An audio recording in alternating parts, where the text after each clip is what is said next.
My name is Dr. Sian Stanley. I am a GP and a clinical director at Stort Valley and the Villages Primary Care Network.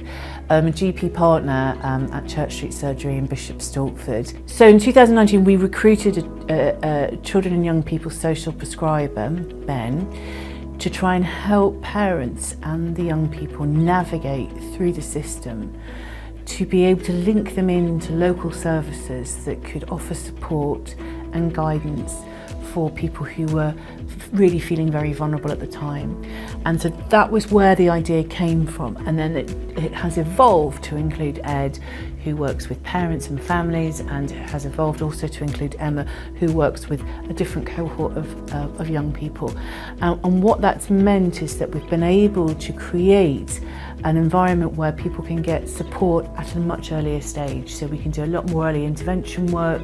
We can work with children and young people at their first presentation rather than that delayed process that goes through. And you know, there will still be children and young people that do need to go to child and adolescent mental health services because they need that specialist service. But what we found was actually a lot of people just needed some time and some space to talk about the issues that they had, to work through them with an adult that wasn't a family member and wasn't a teacher, and just be able to find their feet during what is actually quite a difficult time for children and young people. So that was the concept. We see people from 11 to 25. I talk about this often. My only regret is that we didn't go younger, but at the time it felt that the right age group to work with, and that's what we've stuck with so far. So my name's Liz West. In 2019, primary care networks were set up, known as PCNs, and it was about providing services in a different way, proactive, personalised, coordinated, but across a wider area. So not just one surgery trying to tackle an issue, it was about the 5 surgeries in our area working together on a more formalised arrangement in this PCN, serving the 68,000 patients and population. In terms of the young social prescribing service, it gave us more scope because we could work together on a larger scale collaboratively in order to tackle the issue. So I'm Ben Nesham, I'm the young person's link worker. So the interventions that would be available in the service once I've met a young person would be looking at a referral to perhaps a talking therapy like counselling or another recognised therapy, group activities in the community, working with youth groups and other interventions, and also secondary services, children and adolescent mental health services. I think the key thing is that we have quality time to be able to spend with a young person.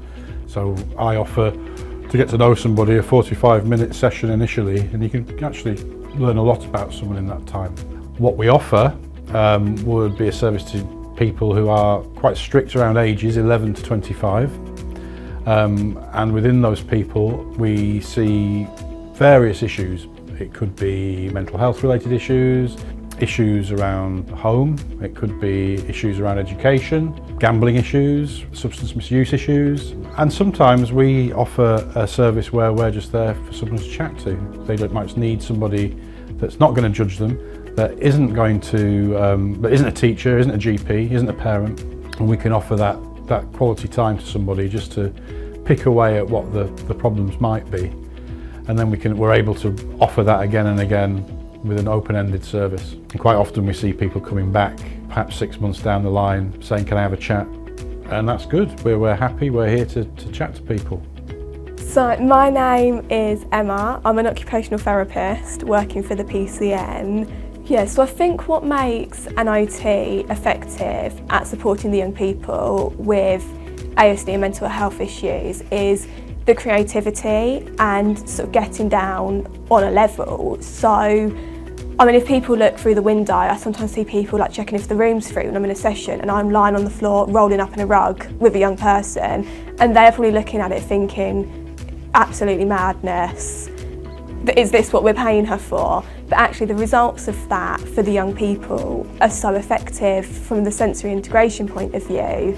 So, for example, I also work with the parents then, so they see me doing that, and then I can explain the sort of more scientific approach behind it and why that's regulating for the young people. And it goes from them jumping around on the sofas at home with their parents yelling at them because they're damaging it, to actually the parents creating that environment where they're able to do that and able to have the needs met. And I think you have to have that real balance of knowledge and evidence-based practice with creativity and fun to make it work.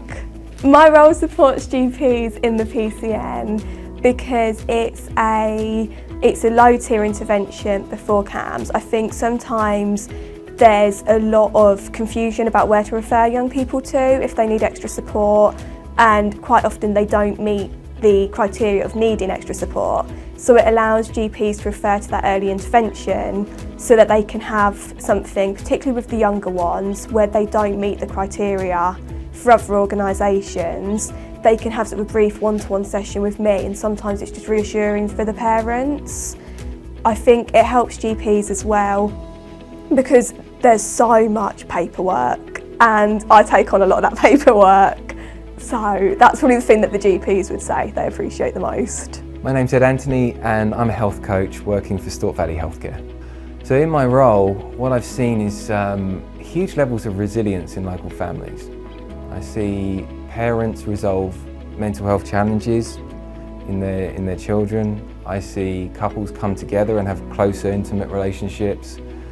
I see general dysfunction start to disappear and stress and anxiety disappear from family units. This all comes about through simply giving people the correct information that they need to live a healthy, happy life. What I find is that people need somebody in their life that will listen without any judgment, will give them a chance to find their own answers and guide them towards experiencing higher levels of mental health. If that's done in a parental role, you know, they then teach it to their children. So you get a family with high levels of goodwill, high levels of synergy, and they're just generally very happy and resilient. For me, everybody has this. It's a person's unconscious thinking that destroys it. Yeah, there's a great deal of potential in people. I always say be bold. I think kind of you find something, and I always say kind of try something and ask for forgiveness afterwards. So I'm very much a kind of, we've identified a need, we need to try something, we could talk about it forever, actually we just need to try. So I just genuinely think, especially with the flexibility, and you know, I've got the board behind me, and you know, my land managers who are always saying just try it. So I think my advice to anybody would be just to give it a go. You have the funding. If it doesn't work, you haven't missed out on anything, but if you don't try, you will never know. And I think with every project we've ever done, we've always tried it, and most of the time it works. Hi, so my name is Ollie Emsden. I'm one of the personal trainer health coaches at Vision Fitness. We're based in Bishop Stortford, right by the train station. So the programme is basically where we get referred clients of younger age that have mental health issues or going through a tough time that just need that extra support and motivation. With one of our health coaches, we help sort of guide them through fitness and health sessions and sort of help design a programme for them that can help them learn about fitness and health but also look after themselves. My name is Jake Tucker and I work for Bishop Stortford Youth Project that runs the Thirst Youth Cafe. So we have the Thirst Youth Cafe on the High Street in Bishop Stortford, which is a hub for young people to come to after school and Saturdays. So Ben got in contact with us at the cafe and asked if we could meet to talk about what the service that he provides and what we do. And it was just really amazing to hear the service that he provides and how much we could work together and opportunities that could come up. My name's Erica and I volunteer at Thirst. I would say that Ben's informal kind of conversation style makes it a lot easier to talk to him, because it feels like he won't judge you based on what you're saying. He's just there to help. Okay, so my name's Janet Shepherd and I'm the Learning and Outreach Coordinator for South Mill Arts, and specifically for Bishop Stortford Museum, which is hosted in the Arts Centre. So the art group started a few years ago actually during lockdown as part of an initiative from Hertfordshire Museums. And when that initiative finished, because it was just a short funded experience, we were happy to continue it working with Ben for the primary care network locally. The idea is that Ben sends us teenagers, he points teenagers in our direction who he thinks might be helped by the experience. And we work with a fabulous artist called Amanda. And each week, for 2 hours, one evening a week, we give the museum space over to the art group. And a group of up to 12 teenagers each week join us for a couple of hours.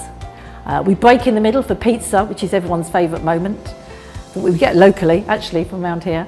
And during that, we hear them chatting, and I do often overhear them talking to each other about their experiences.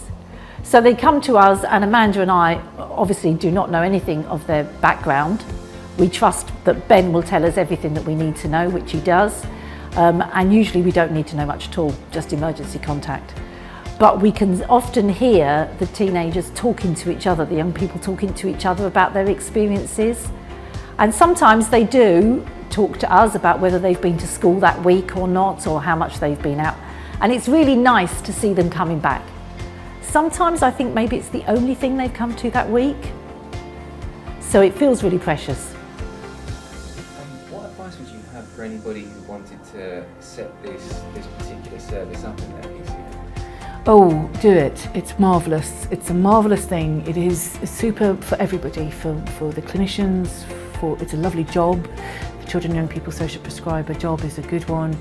I would encourage any GP to get involved in the supervision of the team because you will learn a lot, but also it's very satisfying work, it's very interesting work.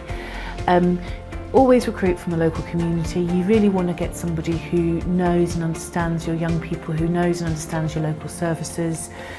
I would say go for it, do it. Let it be a primary care-led service. There are a lot of other organisations that are interested in this, but I do think it sits beautifully within primary care, and in particular around early intervention, about picking up people before they get too poorly, before eating disorders get entrenched, before self-harming becomes a regular thing for them, before anxiety just gets built into your psyche.